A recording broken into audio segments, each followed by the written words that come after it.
Bonjour à tous, Patrick, docteur vétérinaire, responsable du site conseilvétérinaire.com.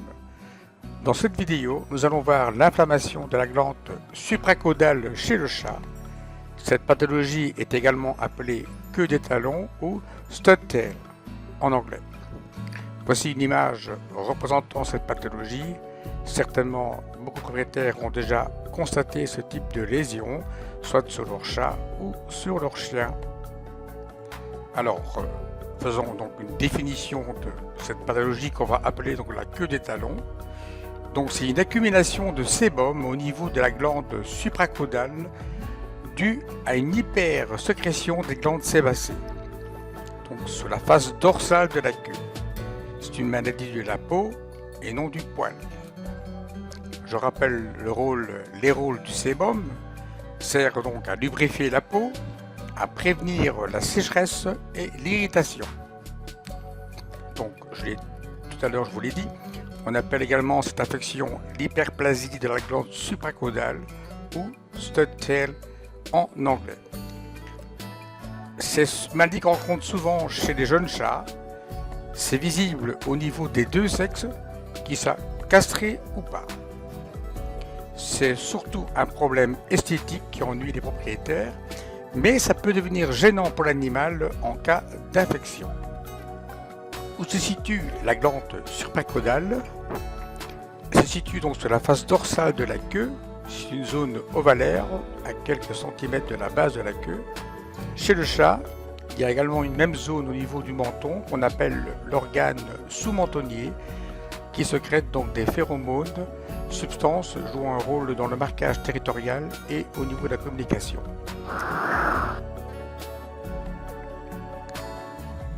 Alors, quels sont les rôles de cette glande supracaudale?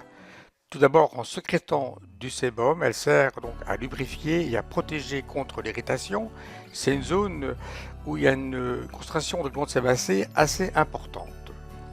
Deuxièmement, elle joue un rôle dans le marquage territorial grâce aux phéromones.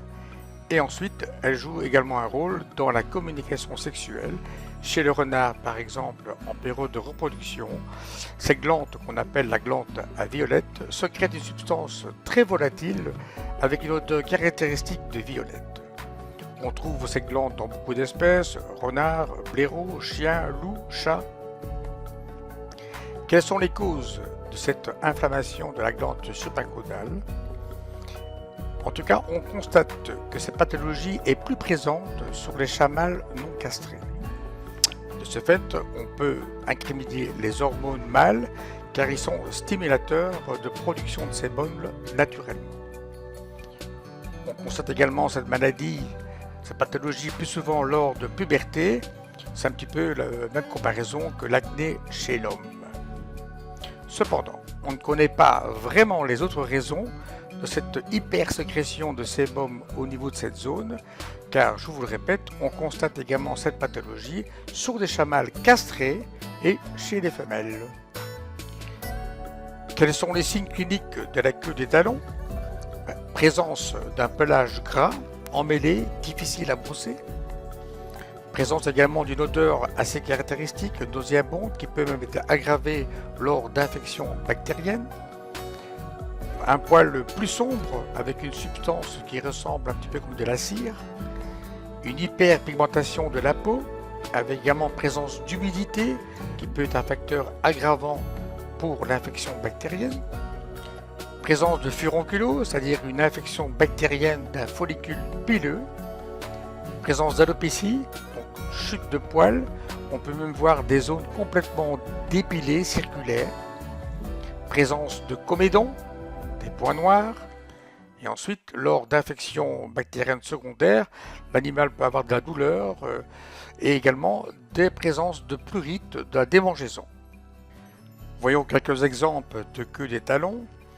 Voici un premier cas. On remarque bien donc cette présence de cette cire un petit peu noirâtre, cette chute de poils.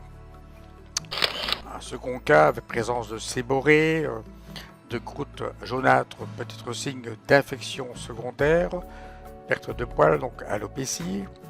Et un troisième cas avec présence donc de points noirs de comédon.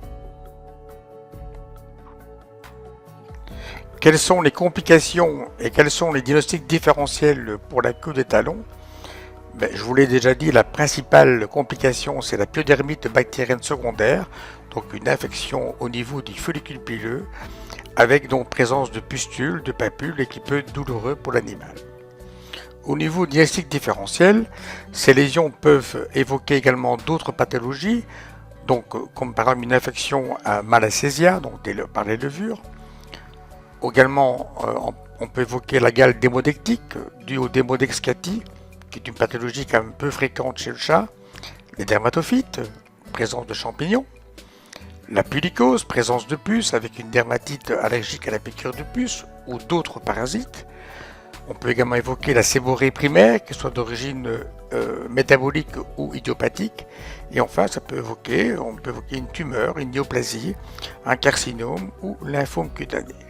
C'est la raison pour laquelle le vétérinaire, en présence de ces lésions, fera des examens complémentaires pour faire le diagnostic différentiel. Quels sont les moyens diagnostiques pour la queue des talons? Déjà, les signes cliniques sont très évocateurs. Néanmoins, le vétérinaire peut être appelé à faire une biopsie pour faire donc une histopathologie et mettre en évidence cette hyperplasie caractéristique des glandes sébacées régionales.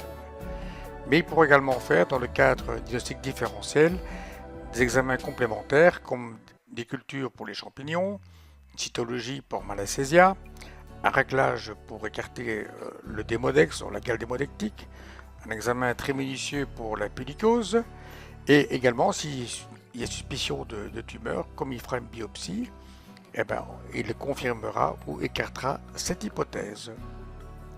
En ce qui concerne le traitement de la queue talon, en premier lieu, on va réduire au minimum l'accumulation de sébum produite par les glandes. Pour cela, on va utiliser des shampoings kératolytiques et kératoplastiques.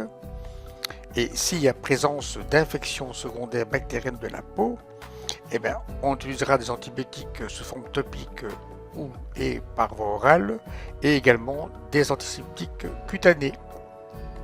Voyons un petit peu ces traitements de la queue talon un peu en détail.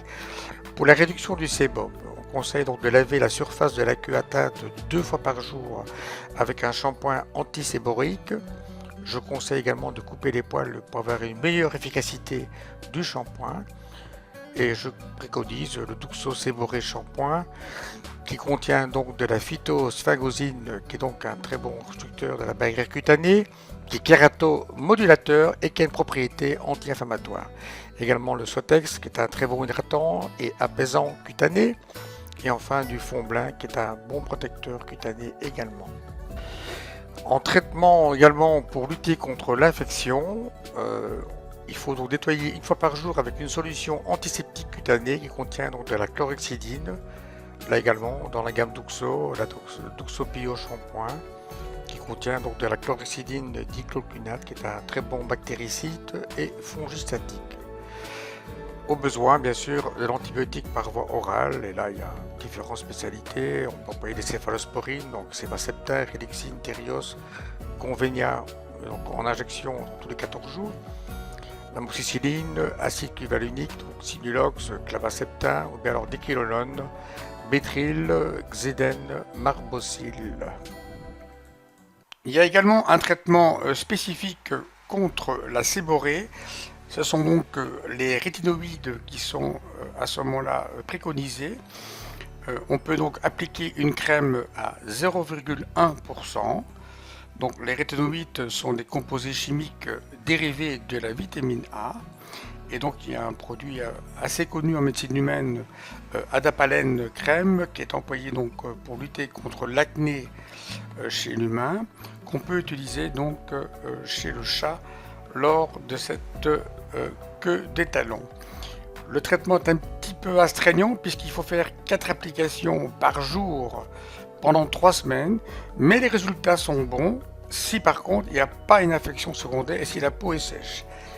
Pour terminer ce chapitre du traitement de la queue de talon, donc comme je vous l'ai dit, on remarque souvent cette affection sur des chats mâles entiers, mais l'influence des androgènes dans les hormones sexuelles mâles est encore mal comprise et le rôle n'est déterminé que par des observations cliniques. Alors, qu'en est-il de la castration? On peut le préconiser, mais l'amélioration n'est pas du tout garantie. En prévention de cette pathologie, il faut donc assurer un brossage quotidien et vous pouvez également utiliser du talc ou un shampoing sec. Donc brosser tous les jours votre chat. C'est un moment qui doit être agréable pour les deux, et pour vous et pour votre chat. Utilisez une brosse par exemple avec du poil de sanglier. Pas trop dur, parce que quand vous arriverez au niveau de la queue, ça risque d'être peut-être un peu trop douloureux si vous utilisez une brosse trop dure. Et si vous avez du mal à démêler le pelage de votre chat, saupoudrez les nœuds au préalable avec un peu de talc ou un shampoing sec. Et vous aurez beaucoup plus de facilité à démêler les nœuds. Du talc, vous pouvez utiliser du talc pour bébé, ou alors voilà un exemple de shampoing sec que l'on utilise chez le chat. Alors quel est le pronostic pour cette pathologie? Au plus vite sera diagnostiquée et traitée cette affection, au mieux seront les résultats. Ça paraît évident. Comme je vous l'ai dit, c'est surtout un problème esthétique, mais parfois il peut y avoir des complications qui peuvent rendre cette pathologie douloureuse et ennuyeuse pour le chat. S'il n'y a pas de complications bactériennes ou fongiques, le pronostic est bon. Enfin, une dernière information, pourquoi appelle-t-on cela la queue des talons? Tout simplement parce qu'elle est plus souvent constatée chez les chats mâles entiers en phase de puberté. Ainsi se termine cette vidéo. Je vous remercie de l'avoir visionnée jusqu'au bout. Je vous dis à très bientôt. Patrick, docteur vétérinaire. Au revoir.